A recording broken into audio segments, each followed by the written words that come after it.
Сухумская абхазская школа номер 1 носит имя народного поэта с 1999 года. Здесь часто устраивают творческие вечера памяти с участием школьников и учителей, а также различные конференции с привлечением гостей. Однако ввиду отсутствия в здании школы актового зала приходилось проводить подобные мероприятия либо в спортивном зале, либо в холле школы. Руководство учебного заведения обратилось за помощью в Министерство образования, которое незамедлительно откликнулось.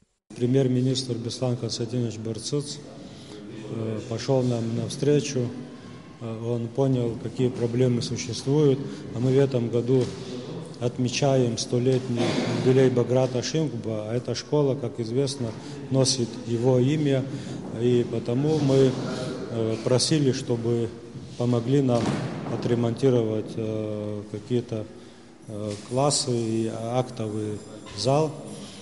Премьер нашел средства, выделил, и сегодня Абхазстрой буквально вот сегодня, завтра должны завершить эти работы. И вот создали нам прекрасный актовый зал, которого вообще не было в этой школе. Госкомпания «Апснаргылара» в течение 2 недель проводит здесь частичный ремонт первого этажа, где будет располагаться небольшой музей народного поэта. Строительная компания капитально был отремонтирован актовый зал на 3-м этаже школы. В нашей компании производится частичный ремонт помещения в средней школе номер 1 имени Баграта Шинкуба. Данные работы приурочены к юбилею Баграта Шинкуба и выполняются по поручению правительства Республики Абхазия. На данный момент работы уже завершены в холле, восстановлен актовый зал.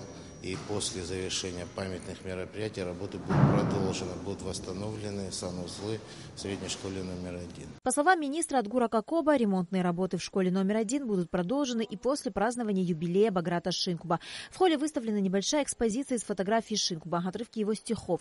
На 19 мая, в день, когда школе номер 1 города Сухум было присвоено имя народного поэта, запланировано обширное памятное мероприятие с привлечением научных и творческих кругов и интеллигенции. На Алакове Беслан Чинжери, Абхазское телевидение.